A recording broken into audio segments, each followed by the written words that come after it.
Ladies and gentlemen, good morning and welcome to the Mainstream Media News. My name is Mainstream Media Jerk.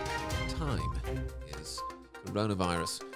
Christmas is a time of presents, a time of family, a time of giving, but also of suicide.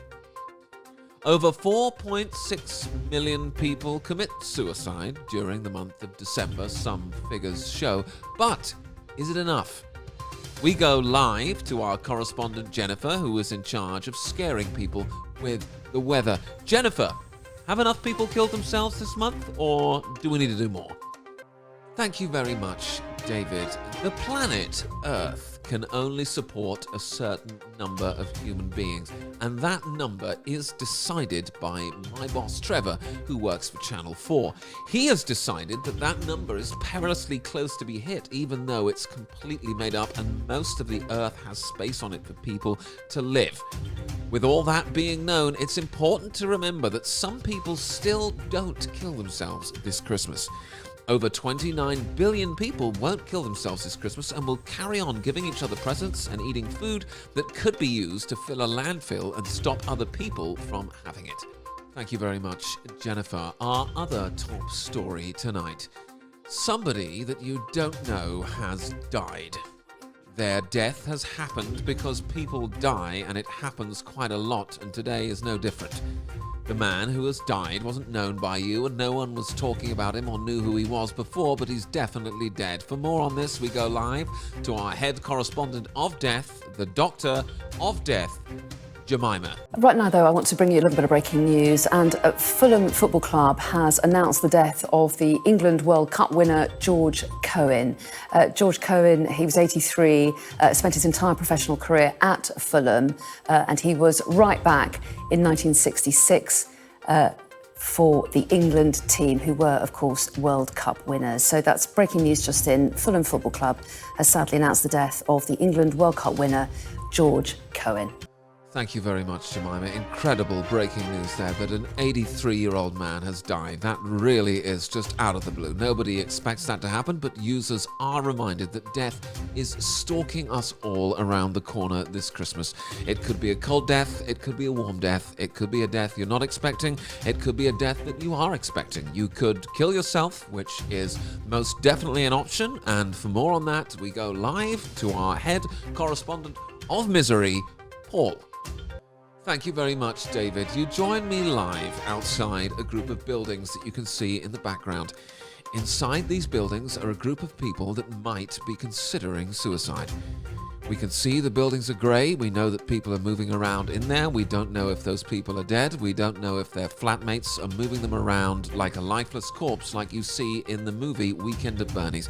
There's simply no way to tell from this angle, but I think it's safe to assume that some people in this building will be considering suicide or may have indeed killed themselves already. It is, after all, winter. There is, after all, climate change. There is, after all, the economy. There is, after all, the strikes. And there is, after all, disease. For more on disease, we go live to our head reporter in charge of scaring you about your health, Roberta. Thanks very much, Paul. Coughs and colds are often referred to as the silent killer around our newsroom and in our meetings when we come up with this stuff that we can feed you on the Mainstream Media News. Jackie is a woman who died last year. She was 92. It's believed she may have had a cough. She may have had a cold, and we're here with some of her relatives that have refused to speak to us because they don't like the Mainstream Media News. We're outside their house. We're going to be here all evening. We're not going to leave them alone. We might even tap into their phones like Piers Morgan did previously. For more on this, back to the studio for somebody with no conscience, Andrew. Thank you very much, Paul. As we've already covered on the news tonight, Christmas is a time of death.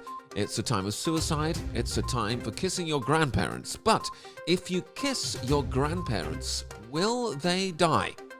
The answer, of course, is yes. Probably they will. And for more on this, our head correspondent in charge of breaking up the family unit and, if possible, mentioning black and white and race as much as she can, Dr. Sheila hates everyone. Doctor, you're black. What's wrong with white people? Thanks very much, Toby. The short answer, of course, is everything. My name is Dr. Shirley. You can see Doctor at the start of my name. We put it down the bottom of the screen. And that, of course, means that I am right about everything. And if I say that white people are racist, everyone is racist. They have to be racist. There's pretty much nothing that they can do about it. The country itself is racist. Again, I am a doctor. I've been to a building called a university where they say, yes, you are now a doctor. And when I come on the mainstream media news, I tell white people that they hate black people, and they basically have to do it. And what usually happens is everyone on the TV agrees with me, except for one person, usually somebody like Piers Morgan that nobody likes and is very unlikable, and they disagree with me, but in a way that gets everyone to hate everyone else. For more on this, I'd like to push it back to the studio so you guys can basically say that I'm correct and whites hate blacks. David. Thank you very much, Doctor. Dr. Sheila is professor of telling white people they hate black people at Birmingham University. We're very lucky to have her, and her opinion, of course, is 100% right. For more on this story, we go live to the news desk. David, our top story tonight. A black woman has been shot by a white man with a grey pistol on a black street. The white man got out of a blue car in a brown denim jacket when he approached the black woman who had been walking along a green park on a grey, sunny day. The incident took place mere years after a white man had been killed by a black man standing next to a green shop on a blue alleyway. The murder was quickly confirmed by 2 white police officers, 1 brown police officer, and 1 police officer who may have been black, they may have been white, they may have been brown. We don't know what their skin color is, but we do know that there was hate involved.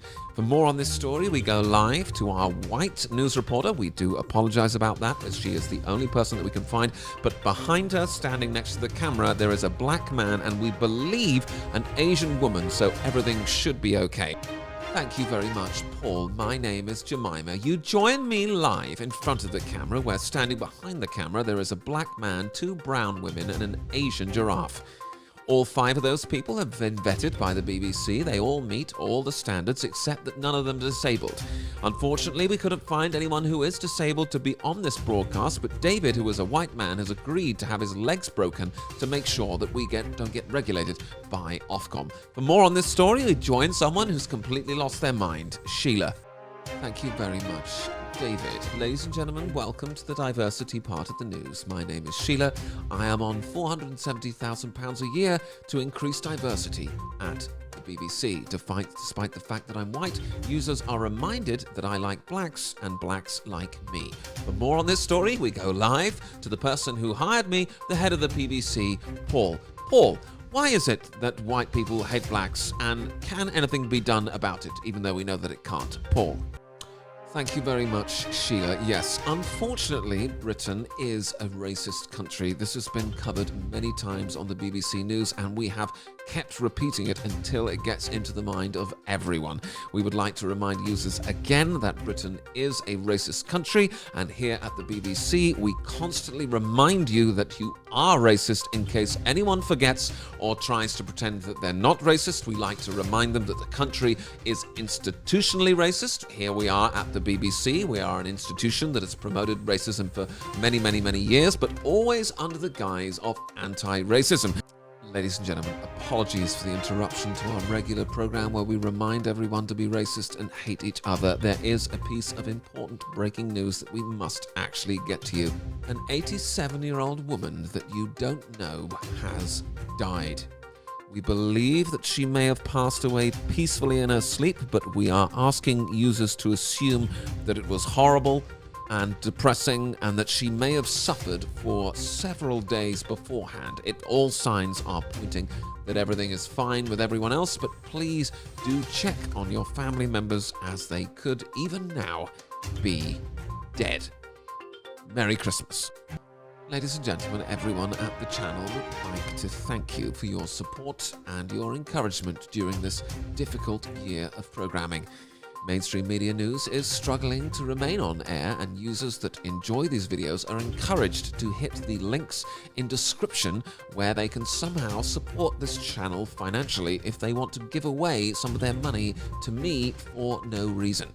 There's absolutely no reason to do this. It's completely free to watch these videos. You don't have to give me any money, but it would help me a lot if you did. So users are encouraged to do that and give me as much of their money as they possibly can.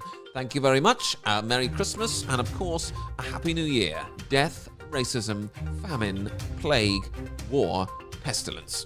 My name is Terry. Everyone's gonna die. David.